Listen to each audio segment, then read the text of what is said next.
Okay, so we welcome you to another episode of Learning Stories. This is a show where we profile a set of diverse learners from the 21st century. In each episode of this show, we interview a guest who has a story to share about how they acquired a set of skills and knowledge in a creative and innovative manner. In the process, through hearing the story of our guest, we hope to uncover a new definition of learning as imagined, conceptualized, and narrated by the guest in our show for that particular episode. Today's guest, Sanjana Dushyant, Sanjana Paramhans. Again, another dear friend, and that's something I've been doing a lot, which a lot of you will notice. But she is an interior designer and an interior, like, correct me if I'm wrong, Mhm. Sanju, an interior designer and Yeah. a social designer. And it's very interesting how these terms can be very fluid, and that's something we're going to get into in our conversation. But she's an alumnus of the Pratt Institute in New York, where she got a Bachelor of Fine Arts in Interior Design.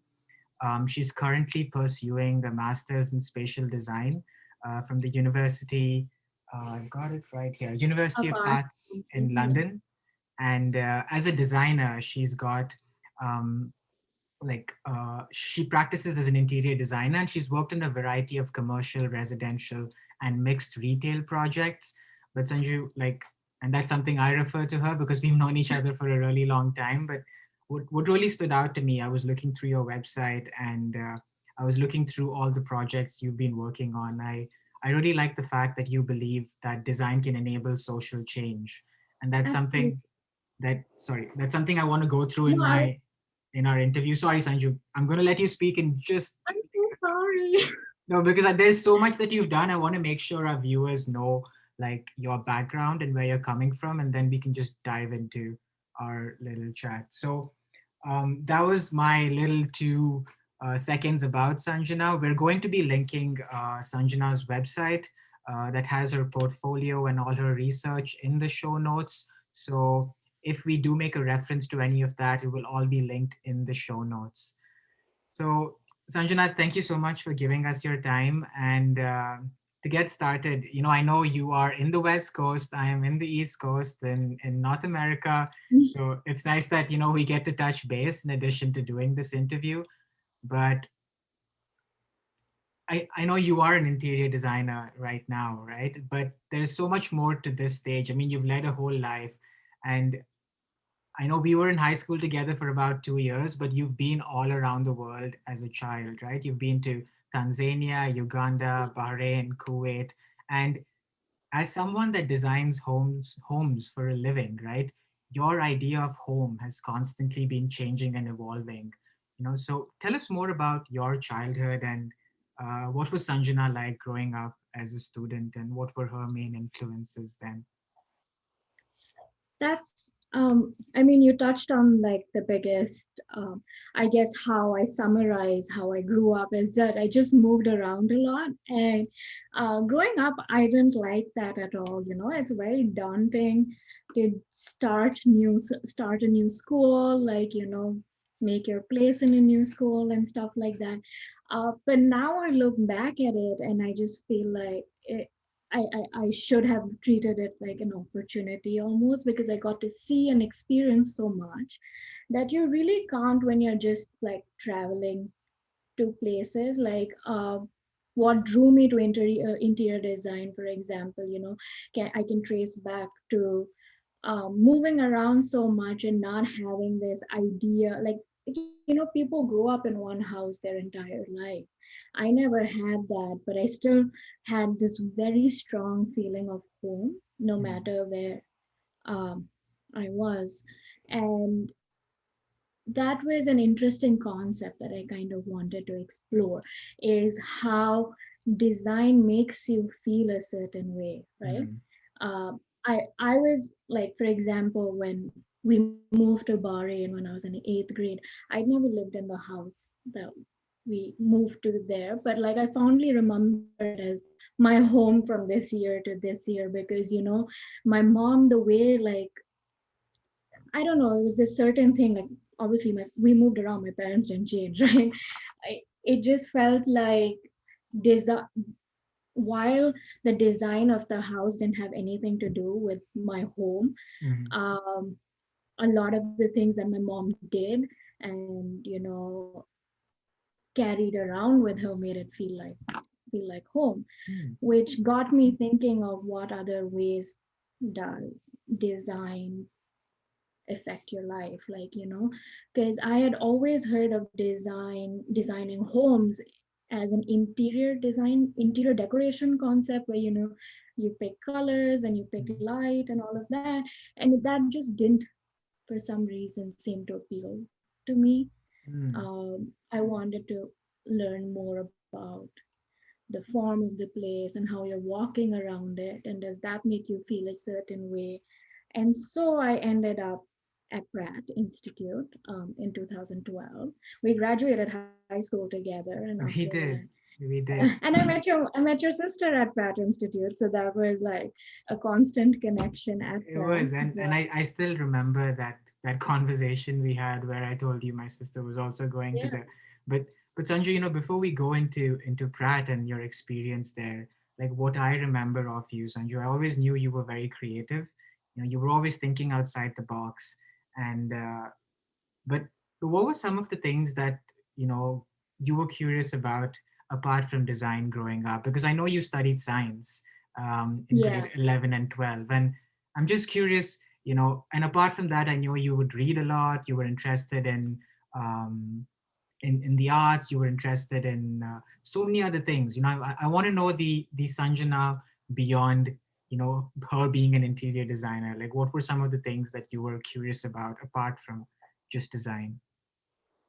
Something really funny is I just always like, when you're little and you want to become like something, you have this one idea in your head what you want to become. And I just always wanted to become a pilot.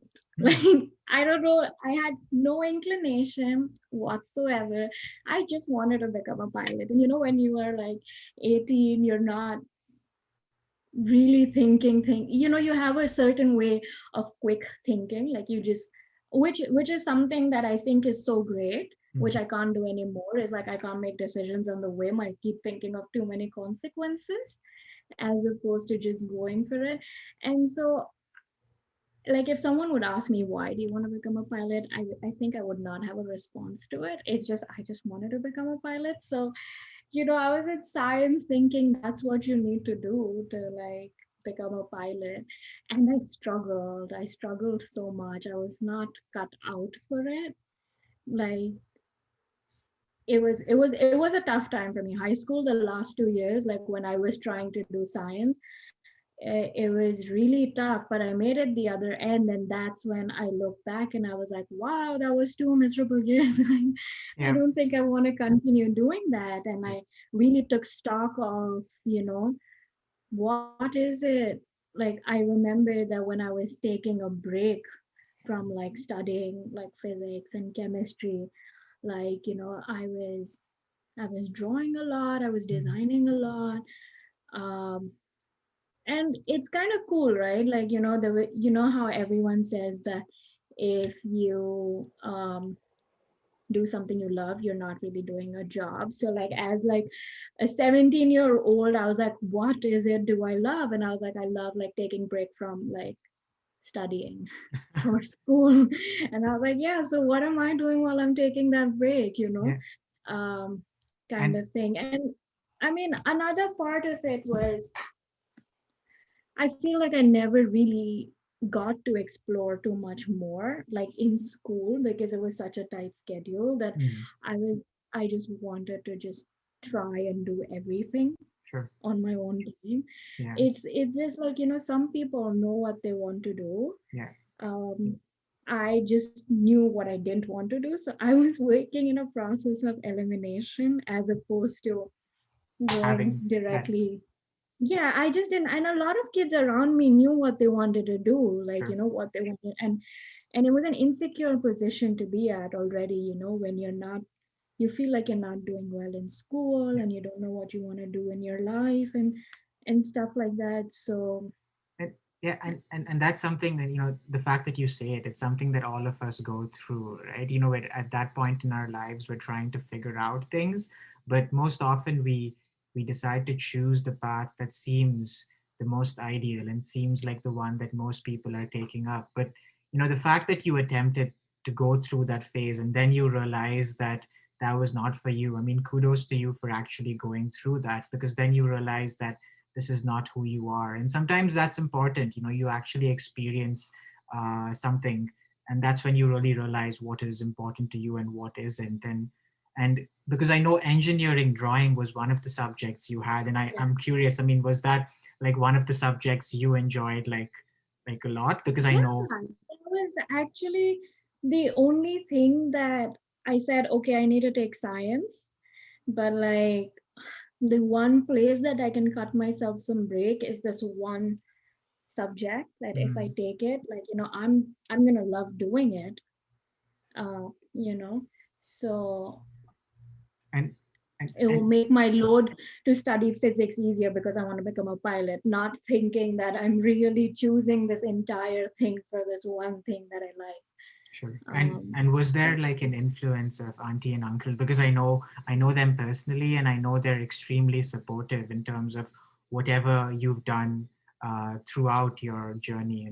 And like, do you feel like they were always supportive with whatever curiosities and paths you yeah, had? I think I got really lucky, honestly, because I felt like the fact that I was given like an opportunity to explore this completely alternate realm when I was prepping for something, like, this is all they heard their entire life. I'm going to become a pilot. I'm going to become a pilot. I'm going to become a pilot. And then suddenly I'm like, well, I'm not doing that.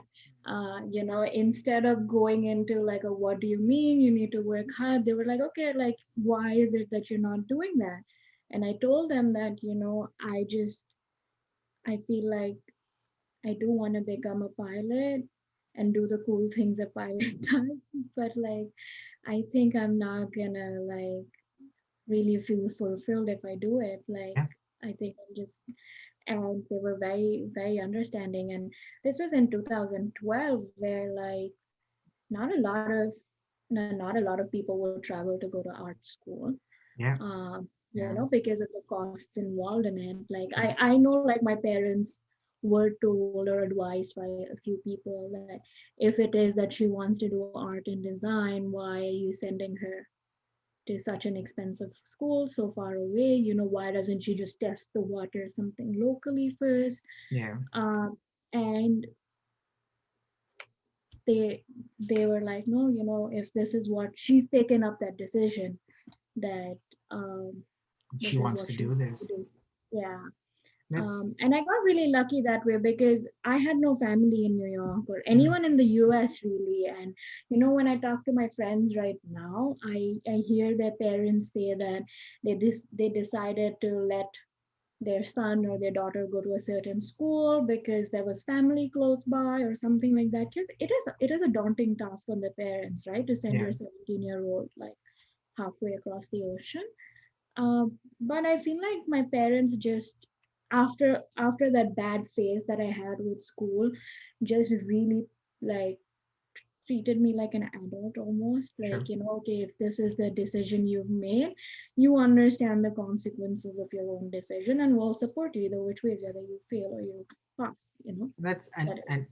I mean that's amazing, Sanjay. Because I think it's so, as parents, it makes you so vulnerable, but also the fact that your child better than anyone else, and somewhere in there you feel like, if this is what you want, you're going to support them and they'll figure it out eventually, right? But New York, I mean, like, I know you've been all around the world, but I know New York's like a whole different ball game.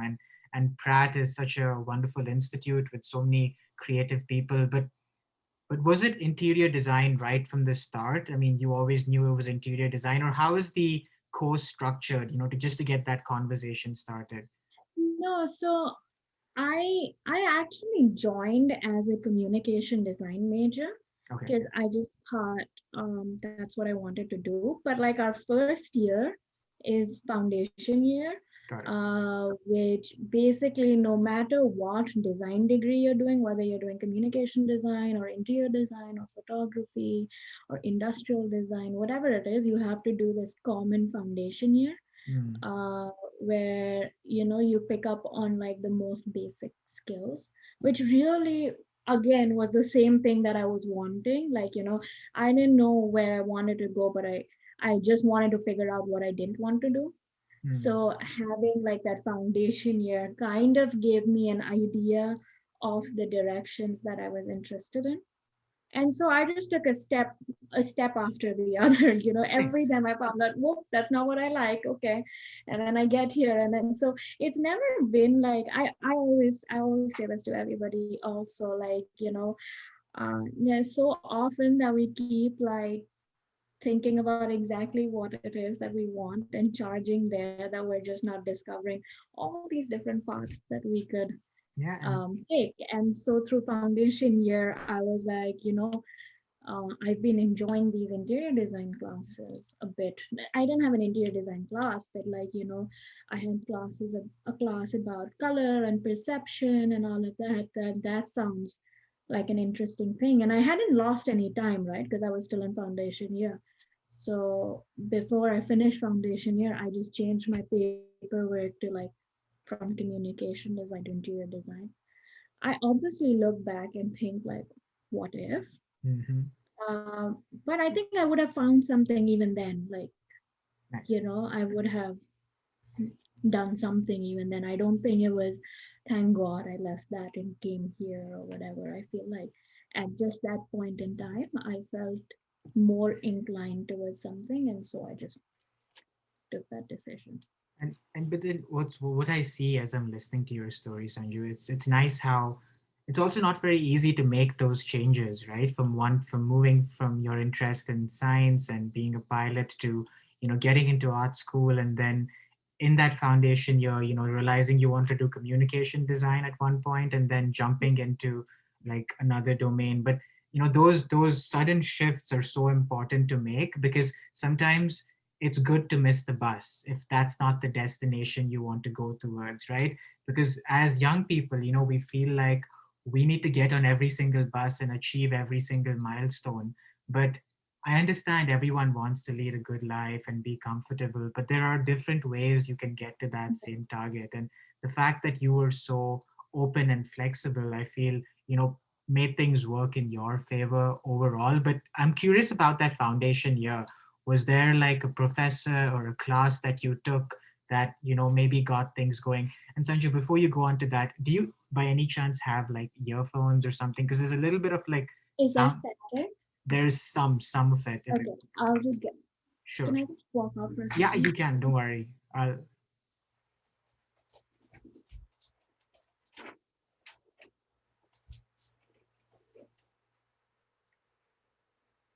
We're just going to take a couple of seconds off.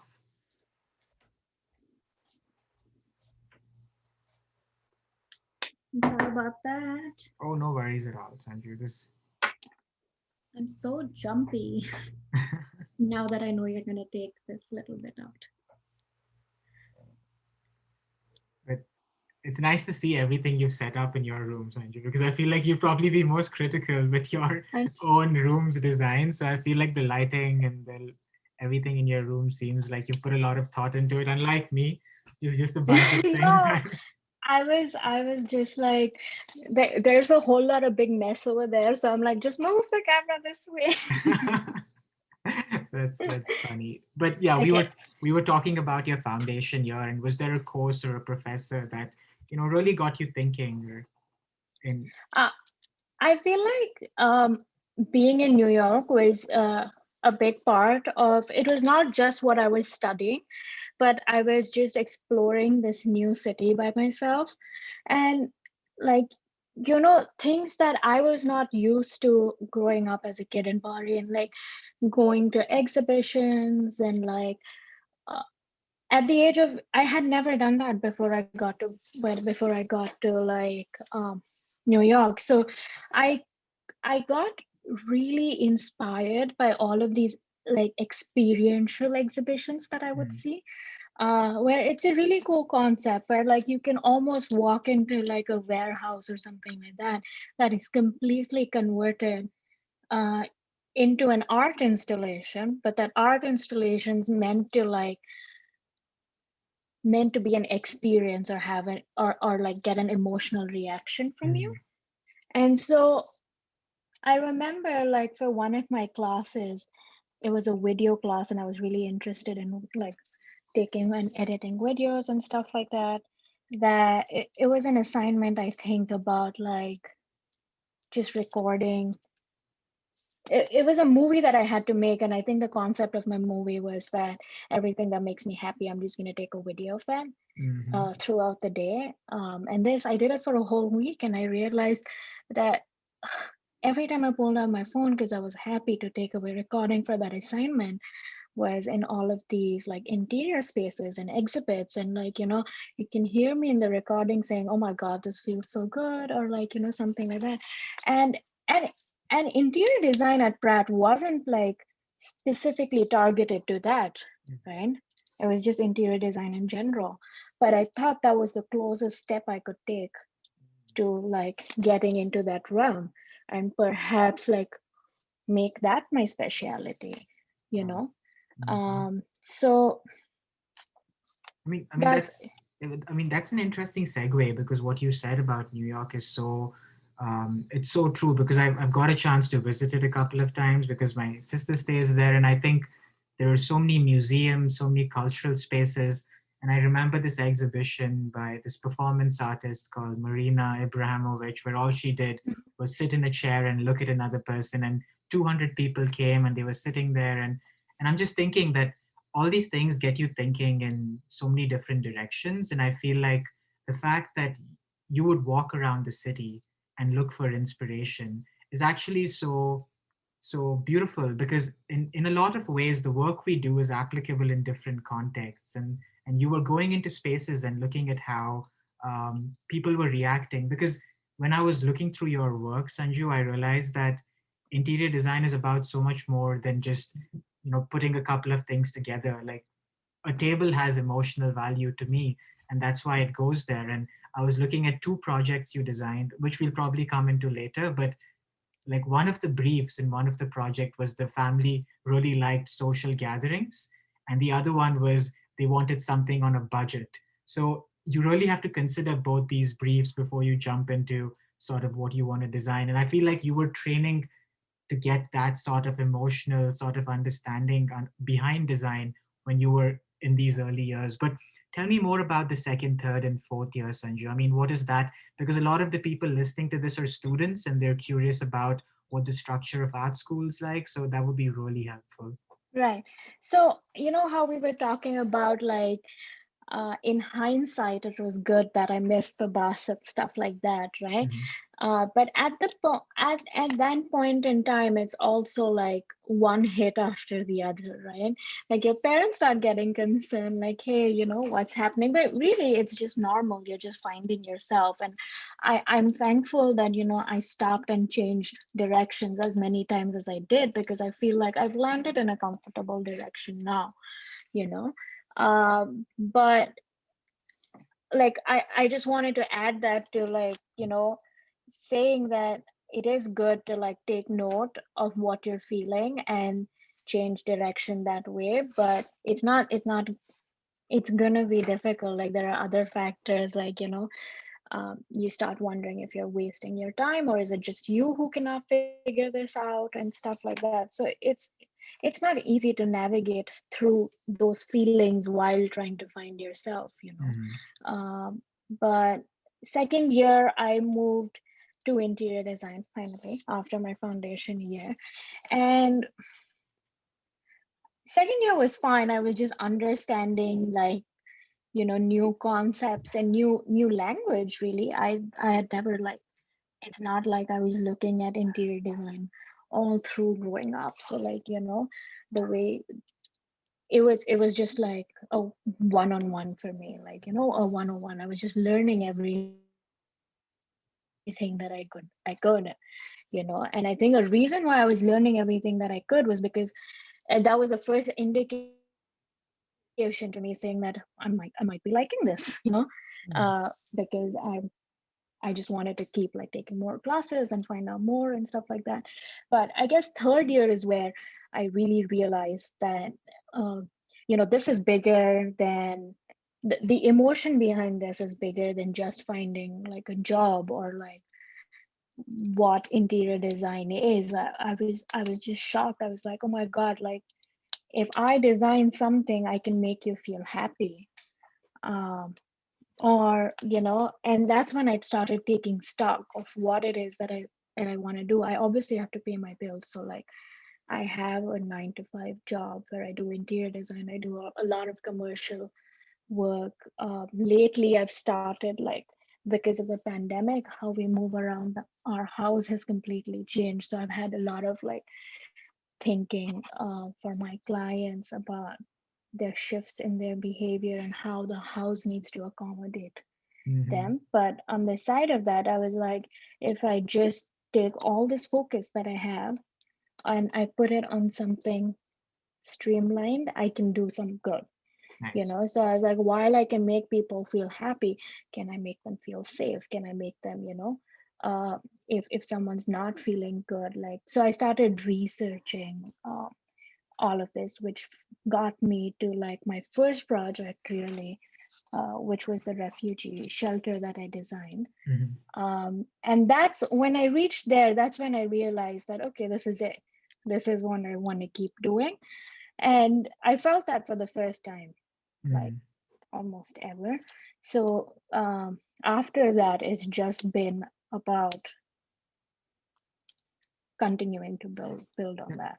And just because a lot of people, I mean, I took a lot of time to understand your project, Sanju, but I'm just curious because the refugee shelter, I mean, a lot of people listening to this won't know too much about it, but what was the social problem you saw, and how did you use your skills that you were developing as an interior designer to address that social problem? You know. So, it was all again like just something that happened by chance, really. I was in my final year, and that's a really good time to develop your own projects based on your own like thinking, because Mhm. until then in school, they like, they tell you that they want you to design this or they want you to design that. But in my final year for my thesis, I had to select what I wanted to design for the first time, right? And I was reading about this was back in 2015. So if you like, there was a huge like refugee crisis in 2015 with Syria and stuff like that.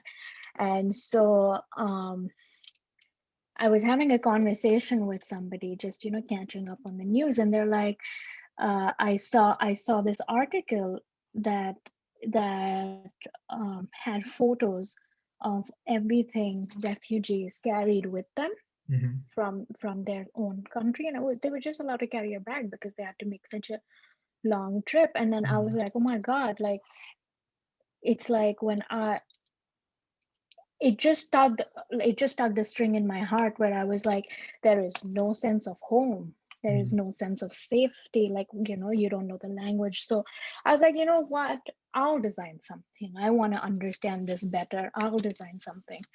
And so it was just, that's how I picked it up. And then I just started researching and I became really involved in it, where I could I really didn't even know about the things that I was reading, like the emotional trauma and stuff.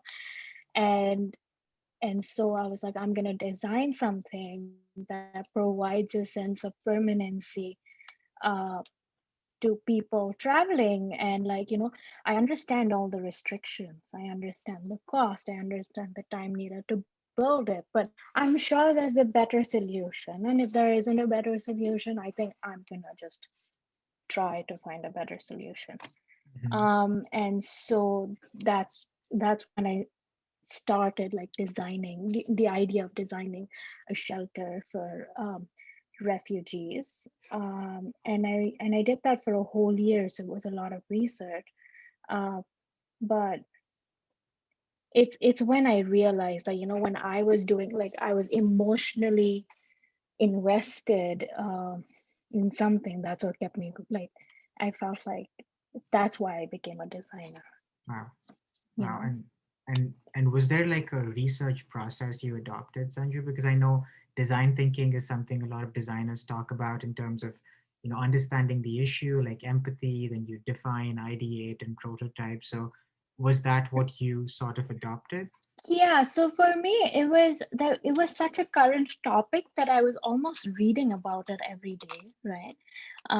So I feel like to start with, I just wanted to get all the information I had, Mm, and I think this is how I start actually. Most of my projects is after that you sit down with your parameters. What are your parameters? What is it that you're designing around? So like, okay, I'm designing for people who've been displaced, right? They're coming tired and they're coming with a lot less amount of stuff.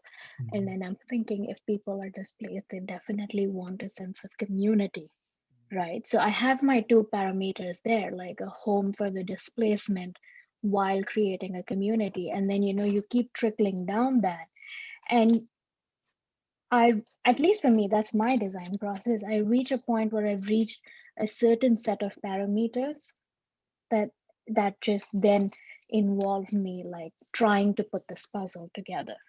mm, How can it feel like a home but be safe, but have a sense of community, but be cheap, but can be built in 2 hours, does not require any expertise like handymanship and stuff like mm. that. These are all the pieces of puzzles that I came to, and those are my parameters. Wow. I just need to put it together, and I think putting it together is like the toughest part, really. I feel like it's just a lot of like trial and error, but you have to just you just have to think of it as a game, really. Mm, Just permutation and combination, and you need to write down what is important for you to achieve, correct. and then you keep working on it till you achieve all those things. Yeah, but you do have an idea of the direction you're moving in, which was what you sort of, defined or set out at the start. And that's interesting that because it's such a huge problem, the refugee crisis, you chose a particular part of the larger problem and decided to use your skill set to actually add some value in that context, which is interesting to observe because I feel like that is something a lot of students would benefit from, where they get to apply their skills in a real world context. And I was looking through your website, Sanju. I noticed that in all the projects that you listed out, especially the more commercial ones, you have four aspects you list out for each project, which are location, size, project type, and scope. And each project sort of changes based on the requirements for each of these four categories. And uh, on your website, I think you have two restaurants, you have a couple of residence like projects, and you have like two cafes. And I'm just wondering, if you could tell us, how did you eventually move to starting off your own freelance business as an interior designer? Because that's something somebody that graduates from with that particular degree is thinking about. Is that something they tell you to do while you're in your fourth year, or you just figure that out on your own? I mean, so I was interning. I did intern when I was in school. Okay. So it was just a way to get your foot in the door. I wasn't really like internships, I wasn't really doing any design work. I was just like, collecting materials or something like that. But it was a good way to like just get to know somebody outside of school who's in the field. And then I was just like I had a portfolio, obviously, like graduating from school, but you just you just keep looking, I guess. You just keep going. And it is not an easy process Hmm. because there are a lot of talented people out there. you know when you're just graduating from school, you have all of these emotions and stuff like that, but um you just do it. Like you just continue like applying. Nice. And then I remember I did two jobs before. I did like, yeah, two jobs that I moved on from relatively quickly because, again, like working through process of elimination, I was like, nope, don't enjoy doing that, don't enjoy doing that. And then I suddenly, on my third job, I interviewed for and I got it. And he's now my mentor, my boss at that point in time. I still work for him. His name is Wick Chapman. And I just felt like I reached there and I started like learning so much from him that Hmm. I felt like while I was doing a job like with him to like pay all my bills, I was also like absorbing everything Hmm. in the industry by like shadowing him almost. Hmm. So I guess in design, like, I had an option where after I graduated, whether I would apply to a big firm, whether I would apply to the big firms or whether they would even want me, to be Hmm. honest, or I would apply to small studios. Um, and at that point in time, like my parents and everybody I knew around me was just applying to these big um, firms. And I had already worked in a big firm and I just didn't like it because I was just doing one thing the entire day. So then I applied for this job, which was just a small, like 2-person studio. So it was Hmm. just me and my boss and like one more person. So I really got like almost a master's in how to run your own interior design business, working so closely with my boss. Nice. I used to go on all client meetings with him. And I think that is what like helped me start my own freelance business because I feel like I, that's all I was doing while I was there. I was just absorbing each and everything, like learning about like the government related stuff, like the licensings that you have to do and all of that. So I always tell people this that if you want to start your own thing, like right, like after school, I'd strongly suggest working with like a small company where you can where you have space to learn, you have space to ask people questions, not at Sure. your own dime, you know, um, and be involved, you Nice. know. Yeah. And And when you do that, you won't believe me, but for real, you just easily transition into what it is that you're looking for. nice. And I think the fact that you made that decision to not actually, take up maybe like a bigger firm that would have been more prestigious, and you would have probably not got the chance to work on projects that you would have helped you learn a lot more, right? So, and I Yeah. think that's something that a lot of us can learn for. Sometimes the most prestigious is not always the best for you. You need to understand what your sort of context is and then build off that sort of background. Yeah, I think that's extremely important. Like, and not just in the design industry. I feel like, there is postcode glory and like name glory, like with almost everything. Like, I think everyone wants to work at a big known company because, you want to say you're from this company and the other person wants, has a great impression of you or whatever. Mm, But it's just at the end of the day, you need to see what's servicing you, like, sure. is and I also think about it like, maybe I should have gotten experience, I should have stuck it out in a bigger company for longer. I would have learned so much. I would have learned a whole new set of skills, maybe not the ones that I have now, Hmm. but like I would have learned like uh I don't know, like better management and like stuff like that. So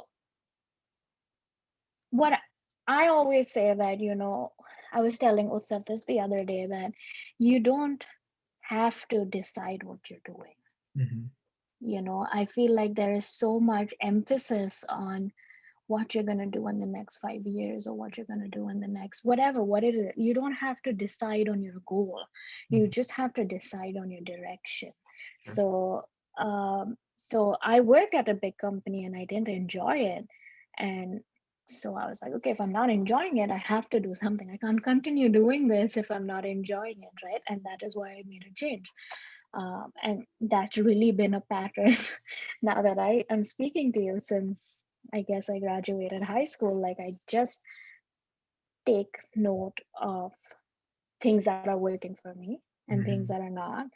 Um, and then, just try as much as you can move into the direction where it's working for you.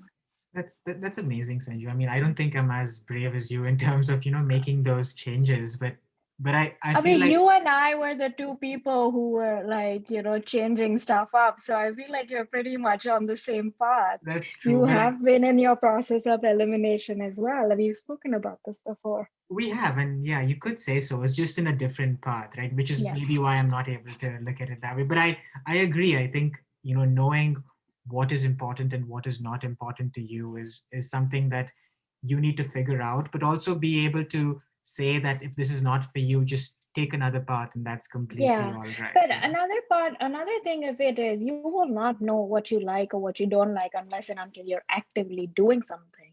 True. You're not going to know that you like doing something or not like doing something by just reading about it Yeah. or like, manifesting it or something like that. Yeah. Unless and until you are physically doing something in the conditions that you are in, you're not going to know. So you have to take you you Take have to those take the hard chances. decisions, Yeah, you right? have Yeah. to do that. And that's, I mean, that's a good segue into, because you were working in a firm that actually provided these professional services to clientele. So I mean, what is the life of an interior designer like on a day-to-day basis? Because you probably worked under somebody that was very competent, and you're one that you're very proficient in this particular field as well. So I mean, is it like, so how do you get a client, and how does that work, and how long does the whole process take, and how many projects go to fruition at the end of the day? So You know, um, it's not, first of all, like being an interior designer in New York is not as glamorous as it sounds. It is a lot of grit and hard work, but it's I think if you go to design school, you're pretty much prepared. I guess you're not prepared like for the practical aspect of it, but you're pretty much prepared to put in the work that you have to put in. It's really difficult to like just right off the bat start getting clients because mm, I just started on that process. I just started my own little firm like a year ago. And I'm still learning because until now I always went to like these client meetings with my boss, but he's a reputable architect. Everyone knows about him, and so he keeps getting recurring projects. But what about someone who's just upcoming, like nobody really knows about you. um it's I guess it's just all about like networking and putting mm, yourself out there. If I don't tell you that I can do this, you will never know, sure. right? So that's that on like trying to find clients. It's really just networking, but also it in the industry itself, like what I'm learning recently is you need to understand your client um, better than the client understands themselves, Mm, because when somebody comes to you, comes to you to design something, they have an idea in their head, but you need to realize that you cannot just take that and then like produce it. Like mm, there is a reason they're coming to you. Use your expertise, like what is it that you can tell the client, saying, I think I understand what you're saying, but I think this is going to work better for you for these reasons. sure. you know um it's I think it's about like understanding that. uh I felt like when I graduated, I was not very confident in taking these decisions because I just felt like, what do I know? Mhm. Like how can I tell them? But no, I realized that you know it. You've been to school for it. You feel like it's not the same thing, Yeah, but just trust, in the trust, process. trust your skill. Yep.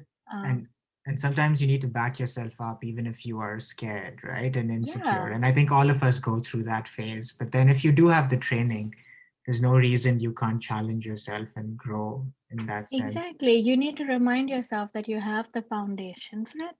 Sure. You just don't have the confidence. Yeah. And that's fine. I don't have the confidence. I just fake it all the time. And But but mm, yeah, Sanju, like I like one of the projects you worked on was La Le Cafe Coffee, cafe, which yeah. is like a fast casual sort of space. And then there was another Fifth Avenue residence that you worked Hmm. on that was more of a residential space. And I think Lake Cafe Coffee is more of a like a retail fast casual sort of space, while the residence is very different. So are you going into both these projects with very different mindsets, or like again, is the basic sort of process similar when you start off, where you understand the need and then go about designing it, or you just have two different parts of your brain working on it? No, actually, it's very different, really. Like when you're designing a commercial project, you're designing it generally for a business owner. Hmm.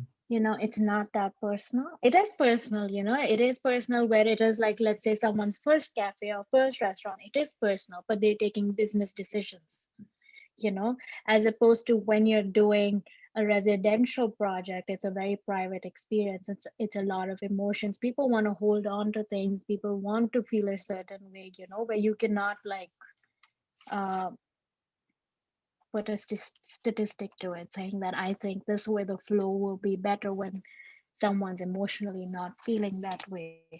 Whereas that's the other side. The commercial project, like working with a business owner, is a lot different. They're trying to um, really work for what's best for their restaurant. So it's about, I think the biggest difference is your speed with the client. Like for example, in a commercial project, the client tends to respond much faster because they're also working Monday to Friday, Hmm. uh just as you are. But but like in a residential project, it's completely different, because these are people who have their own jobs Sure. and they're getting like this done. So Yeah. um at the end of the day, the basics are the same, but I guess like understanding your client is something that is different for both of those Nice. Yeah. cases. Yeah.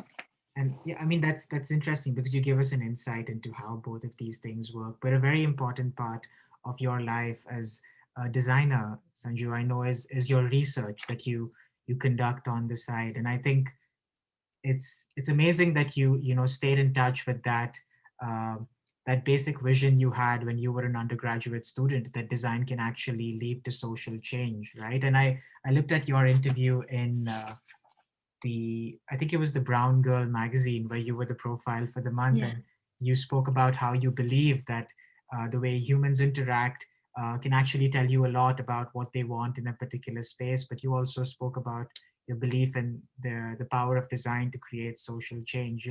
Can you tell us a little bit about? I mean, you told us about the refugee project, but I was looking at the Hive and the Border of Peace, which were two other side projects or hustles you were working Yeah. on. So, you know, So I mean, I guess to just give you an introduction again, I keep going back to like a process of elimination, finding out what I'm liking and what I'm not liking. And like a year or two into graduating, I realized that, you know, I was feeling kind of a sense of like I was finding it mundane, like my mhm, job. And I feel like a lot of times you put these feelings aside, as opposed to like really question yourself as to why are you feeling this sense of mundaneness, like if you're doing what you wanted to do, if these are the choices you've made. mhm, And that's when I realized that, what I really enjoyed in my last 4 years in school was to do all of this research and create all these projects that didn't have so many like real world, almost I like to say like real world issues, but those are real world issues as well, but more like, profit margins and stuff like that. Like I was not enjoying that, and I'm not saying it's a bad thing, but I was just not enjoying it. So I mean, that being said, I couldn't quit my job because I still had to make a living in New York. So I decided that, what I'm going to do is I'm going to start doing what I enjoyed doing in school on the side, like after work. And so I started researching competitions, like design competitions, just because I felt like that, like design competitions is a really good way to like get designing and having like your brain engines running Mhm. without the client, and like, the cost restrictions and the commissions, and all of that. And the border of peace was, I saw design competition, which was, uh, the brief was that they were looking for the design for the border between India and Pakistan. Mm. And I actually did this with my friend Neha, who's from Pakistan. But I was like, that is such an interesting idea, right? To begin with, like, there is this sense of animosity when you first hear about the border of India and Pakistan. And I was looking at the images of the current border, and like, I had visited it a few years ago, and it didn't feel very friendly, which is a shame. But I started wondering, is it that way because of the way it's designed? Mm. Like, it's not giving people a chance to, like, actually communicate with each other, or like, see their similarities as opposed to see their differences. Yeah. And so I was like, I guess I'm gonna do it. I'm gonna see if I can design a border. Like, it was at my own dime. It was at my own time after work. So it wasn't like, oh, I'm stopping my entire life and I'm quitting my job and this is what I'm gonna focus on. I couldn't do that because, and I don't think anybody should do that, Yeah. because you have to, like, Pay make your a living. bills, right? Yeah, Yeah. exactly. You have to pay your bills at the end of the day. So, but that doesn't mean you stop finding what makes you happy, right? Mm. I realized that the way I was paying my bills wasn't making me happy. So I need to find a way to make what makes me happy pay my bills. Sure. Yeah. And I think that's where I am at right now, trying to segue into creating a niche for social design, like, because most of it is just, um, working with NGOs and stuff, Yeah. which is very fulfilling. But unfortunately, I cannot do that every day, Full 9 to 5, time. because I have to do, um, you know, other things. That makes Um, sense, because you need to find like a balance. And I think when you move to a point where some of these projects actually are able to convert into real world, um, like actual spaces that you design, I feel like more people will understand why those things are so important. And I feel like just putting your work out there, Sanju, because this is something I know in my family. Like my dad had an advertising business, my sister's a designer herself. I know your portfolio is such an important part of your identity as a designer, right? And I've like sometimes when I'm just I don't have anything else to do, I just go on to Behance or one of these design portfolio websites, and I just look at the portfolios people put up, and it's so creative. And even your portfolio, when I went on your website, you didn't have a resume, you had like an animated CV where you spoke about your work, but then you also had sections talking about each of these projects. And even before meeting you, I mean, like I did not know as much about these projects. I could go through your website and learn so much about it. So I think it's so important to realize that it's important to document our work, because if we don't do it really well, nobody's going to do it for us. But also find a balance between doing projects that may not be uh, that get you excited about why you started doing it in the first place, right? yeah, Because you come back into these projects with that reinvigorated confidence in why you were doing this in the first place. And exactly. Yeah, go ahead. and the other thing about it is, you, like, I keep saying this to, like, literally everyone I meet. When I ask them, like, oh, what are you up to, it's always about what your job is, right? And I keep telling them that you're so much more than your job. Yeah. Your job is, like, I mean, that's not true for everybody, of course. Like, some people are, like, just born to do what they're doing, kind of Sure. thing. But I just feel like we get so lost in, like, working so hard at work, that we completely forget that work is work, and then you need to work for yourself.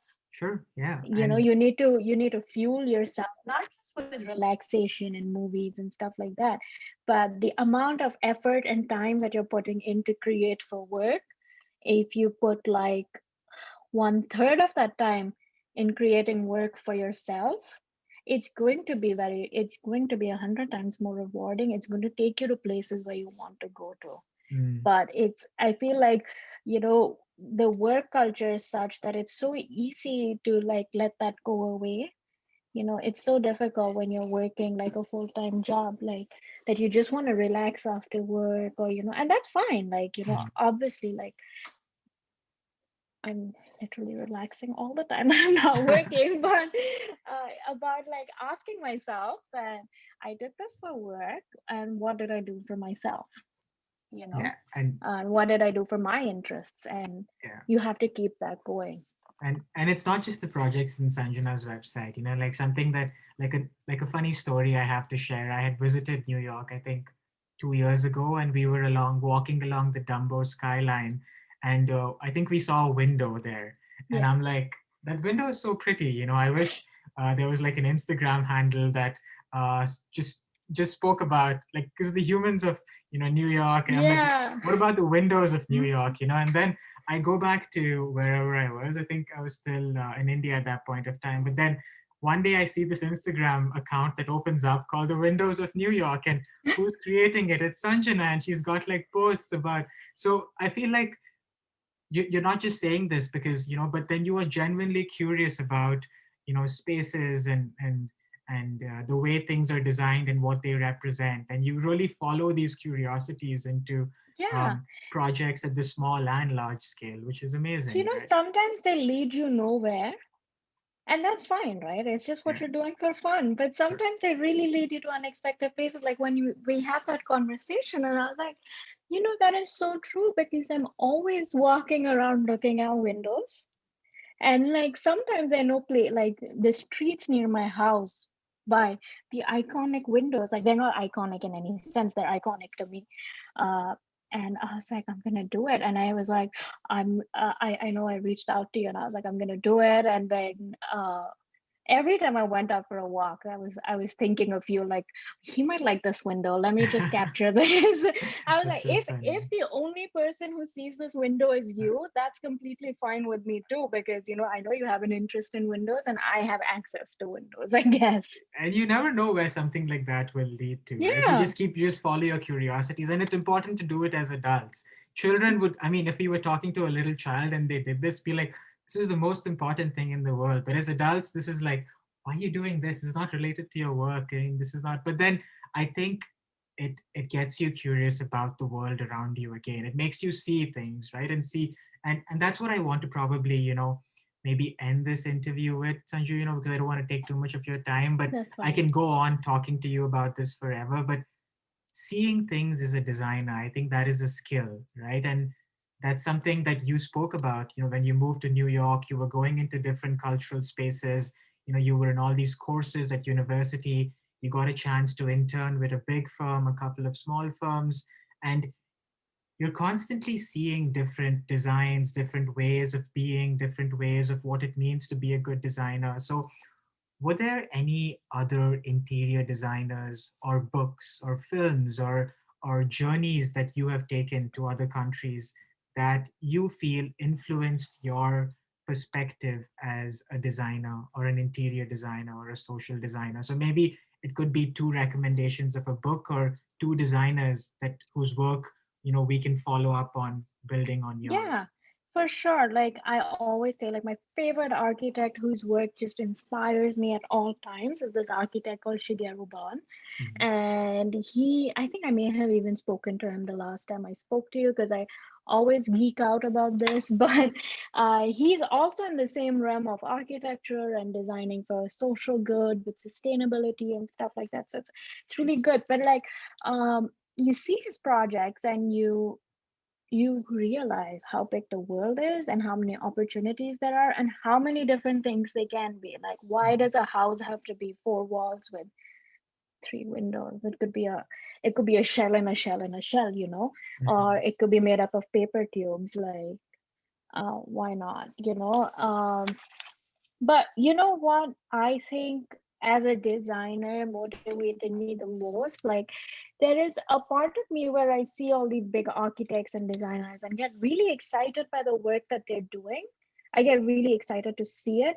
But what's most inspiring for me is just to speak to other designers of my age who are going, like, who are questioning the same things that I'm questioning, who are feeling space the same way that feeling space, and just watching them produce their own work. So like, even when I was working and then doing this research on the side, I would just want to do it in the presence of someone, whoever's working on their own project. We don't have to work on the same thing, but just watching someone else create like fills you up. It almost feels like, oh my god, I didn't even think that was possible. So I feel Sure. like, uh, I can give you a list of all these really big architects and their works to look at, but you don't have to reach that far for inspiration, is what I'm saying. Like, you can find inspiration past your computer screen. Sure. uh, uh, like, people of your own age, the work that they're doing, it can be so inspiring. Like, how you were saying, you look at Behance and what everyone else is up to. I think while you're looking at all these big architects and designers, it's very important to also like just see what everyone else is up to, Sure. Yeah. um And like, just walking down the street could strike some sort of inspiration. But I always tell everyone, just get out of your computer for some time. I find it difficult to do that myself, because, like, I'm working and I'm studying and all of that. But and I fell into this rut where I was just like, when you type something on Google or you type something on Behance, it's an algorithm that, obviously is based on your likes and dislikes. So sure. you are only like getting the information you seek. You're not seeing this whole other side of things Mm, just because you haven't interacted with that. yeah. um and I think we're moving. I'm not one of those people who says like technology is bad or whatever, but like in design, like, it's like your Instagram account, right? Like, if you go through my Instagram and I go through your Instagram, it will look really different. Yep. uh I will never get the posts that you get, Yep. which to me is like, am I missing out on something? Like, what if like you saw something really cool that I would really like? Yeah. And that's only gonna happen, like, the only way that I feel like I can see different things is if I'm physically seeing them, like physically getting out of the house, going to different exhibitions, doing things, just taking walks, but not like, I think like, obviously you need to do your research and stuff like that. But I feel like, because we're always in this time crunch, we really forget the importance of not being efficient, Sure. Yeah. you know? Sometimes just not having an outcome, but then I think there's so much to take from that little thing you said Mm. there, Sanjay. Because I feel like that's something I've been thinking about a lot, and even with the people we've spoken to in this show, often the people we hear about in interviews, they have established careers. They've done a lot of work, and for someone that's a lot younger, it's a lot harder to learn from someone that's extremely accomplished, right? You feel like those those targets are really far away in the future. But then, um, I mean, something that I've taken from this particular conversation is sometimes you just need to look around and look at your peers, look at what they're doing, and maybe there is something you can learn and be inspired from there. Yeah, And it's not always competition, right? Sometimes if both of you are working as professionals in the same field, you can actually collaborate and build things together, right? Rather than compete and take down each other and reach the top of some artificial sort of target. exactly. And that's what I was telling you before we started recording, that like when I was listening back to your episodes, for me it was so good to hear, like, everyone that I grew up, not everyone, I guess, a lot of people that I grew up around, like, Kunal and Carissa and everyone, like, it's just like, wow, everyone's doing such amazing things, Yep. Yeah. and you wouldn't have even like, I wouldn't even have thought of it Sure. unless, like, uh it came up on my feed or something like that, which wouldn't because it's an algorithm, right? That's uh, true. but but just knowing that there are so many people who we're always constantly talking about everything that you're achieving and the goals that you're reaching, and you're seeing all these idols and these mentors who are already there and you want to reach there, that you kind of forget to take stock of people who are walking to with you towards that goal. Sure. And Yeah.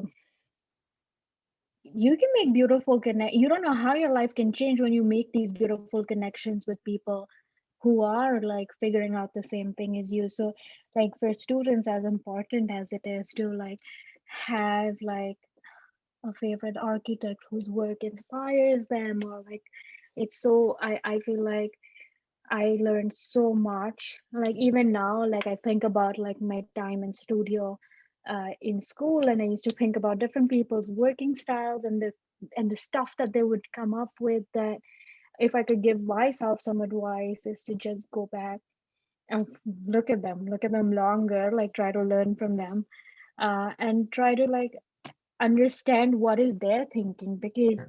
apparently everyone's thinking differently. Everyone's not thinking the same way. So And uh yeah, that's what I think in terms of um having idols and like named architects and stuff like that. that's amazing. And this is such a great positive note. Thank you so much, Sanjana, for giving us this I'm insight sorry into if I the. blabbered on in like different No, it directions. I feel was. like I had so much to say. No, I feel like I need to go back and listen to this and again, and I feel like I'll get something new every time because there were so many valuable insights there. But I feel like a lot of it comes from your own experience, and you really, are saying this because you've gone through it yourself. And I feel like there is a lot there for someone that's young and figuring things out, or even someone that is, on their path. And I feel like we can learn from every different profession. But thank you for being so inspiring yourself and for all the Thank you wonderful for work you having do. me, Avi. Yeah, yeah, This and is so cool. it is, yeah. And I hope, this sparks more conversations. I will be linking Sanjana's website in the show notes. I highly recommend following her on Instagram. And she's got an awesome channel, an awesome account where she puts up all these photos of the work she's doing. So do follow Oh, her. also, if you want to see Windows, we have a side. Abhishek and I have a side Instagram for you know Windows. I may just link that in the show notes too. But on that note, thank you for listening, and this brings us to the end of this episode of Learning Stories. Until next time, stay tuned for another episode in the coming weeks with another wonderful guest with another amazing story. Thank you so much.